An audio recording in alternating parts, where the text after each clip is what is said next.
Bienvenue sur Africa 24 dans cette nouvelle édition du 12-15 au sommaire de l'actualité. L'annonce de la démission du président Abdelaziz Bouteflika avant le 28 avril ne lève pas toutes les incertitudes en Algérie. Malgré cette annonce, des manifestations sont prévues pour exiger le changement total du système. Lancement au Togo de la feuille de route des Togolais de la diaspora, une initiative du gouvernement qui vise une meilleure organisation de la diaspora pour son implication plus active dans les efforts de développement.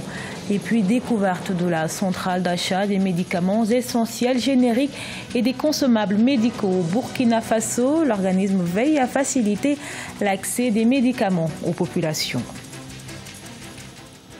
Mais tout d'abord, vers un changement de constitution au Mali, ce lundi 1er avril, un comité d'experts a remis au président Ibrahim Boubacar Keïta un nouveau projet de révision constitutionnelle. Si le projet est validé, l'adoption sera soumise à un référendum 1 an et demi après l'abandon d'une première mouture. À noter que la réforme constitutionnelle prévue par l'accord de paix de 2015, elle prévoit entre autres la création d'un Sénat, une Cour des comptes et inscrire la décentralisation dans la Constitution.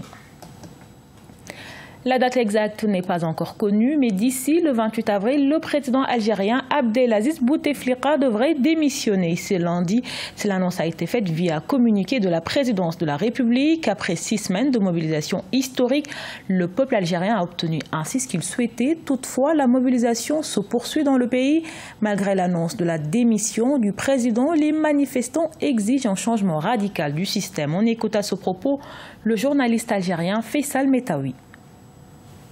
Une partie de l'opposition est pour un départ total du régime en place, pas uniquement du président Bouteflika, qui représente l'évolution du système. Mais il y a une demande de la rue, il y a 6 marches organisées chaque vendredi depuis le 22 février. C'était le départ de tout le monde, c'est-à-dire tout le système qui est accusé de corruption, qui est accusé d'avoir détruit l'économie, qui est accusé de n'avoir pas réussi à développer l'Algérie en 20 ans. Et donc c'est une réclamation qui, on verra le vendredi prochain, il y a une autre marche, ce que la rue va réclamer, parce qu'il s'agit aussi de donner un contenu politique au mouvement de contestation actuel. Au Soudan, le parti au pouvoir reporte son congrès national. L'annonce a été faite par le président Omar el-Béchir dans son premier discours devant le Parlement. Ce lundi 1er avril, le chef de l'État a appelé tous les partis à un dialogue national lancé en 2015. Il a évoqué également l'idée d'une conférence inclusive et annoncé quelques mesures qui visent à reformer l'État. Pour rappel, le congrès prévu ce mois d'avril devrait nommer un successeur au président Omar el-Béchir. Sur les 2 millions de Togolais de la diaspora, 80% vivent sur le continent mais contribuent seulement à 10% de l'économie nationale. Pour davantage faciliter la diaspora à investir au Togo, une feuille de route a été initiée par le gouvernement.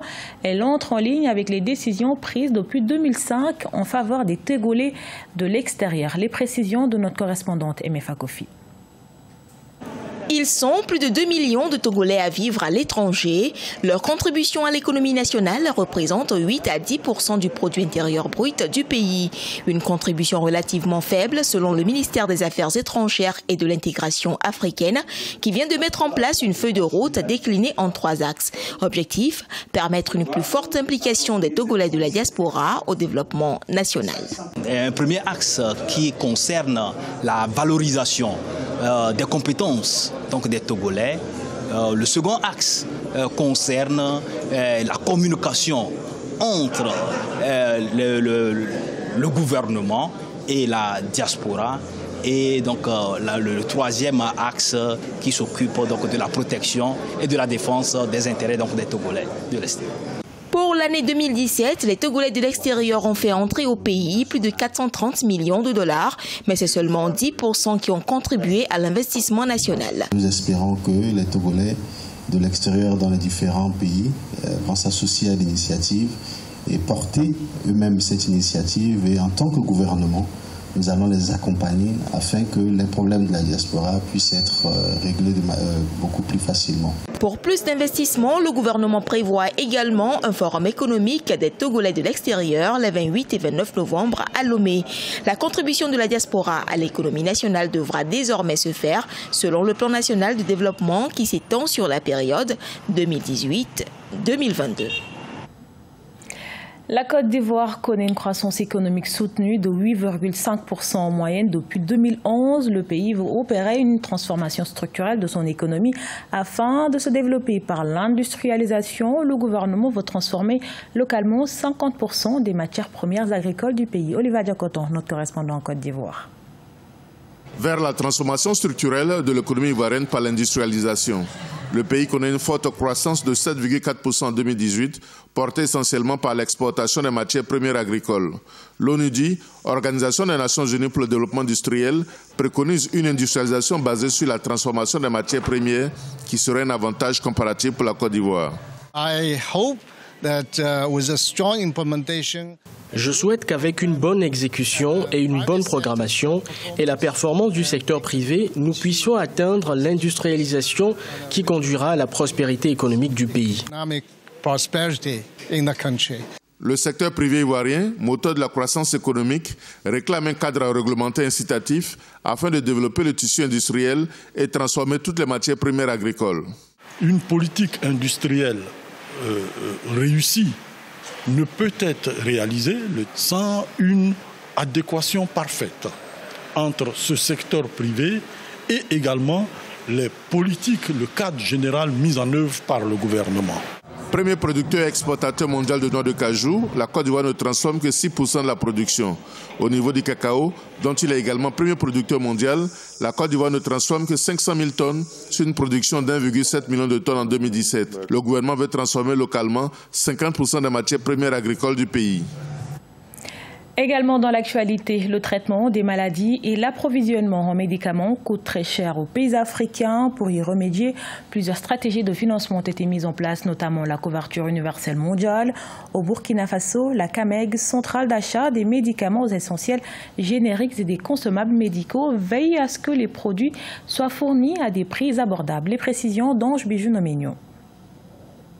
La disponibilité des médicaments pose un véritable problème pour les pays africains. Entre cherté et contrefaçon des produits, la santé des populations à faible revenu est constamment mise à l'épreuve. Une situation que la CAMEG, centrale d'achat des médicaments essentiels génériques et des consommables médicaux au Burkina Faso, tente de résolver par tous les moyens. En début d'année, on a proposé une baisse de prix de près de 800 millions de francs CFA pour faire en sorte que justement les médicaments soient accessibles et que la population n'ait plus besoin d'aller chercher des solutions alternatives, notamment avec ces médicaments de la rue qui ne sont pas forcément de qualité fiable. En prenant un médicament de la CAMEG, on a un médicament dont on est sûr de la qualité. Pour répondre à cette question cruciale de la cherté des soins médicaux, les États africains ont mis en place plusieurs mécanismes de financement, notamment celui de la couverture maladie universelle. Cette stratégie de financement n'est pas encore effective dans plusieurs pays africains, mais elle commence déjà à prendre des racines. Dans certains pays, on a commencé par des gratuités, des politiques de gratuité ciblées. Au Burkina Faso, vous savez qu'on a la gratuité pour les enfants de moins de 5 ans et les femmes enceintes. On a aussi la gratuité de la planification familiale qui va commencer en juin. En Côte d'Ivoire, la CMU est en route. Donc on a plusieurs pays africains qui se lancent dans la couverture sanitaire universelle. Le Rwanda est le premier pays africain à fournir une assurance maladie universelle. Le taux de couverture de son régime national communautaire couvre près de 91% de la population. Ce journal a été réalisé par l'ensemble de la rédaction. Merci pour votre fidélité. Retrouvez dans un instant une nouvelle édition de l'actualité sur Africa 24.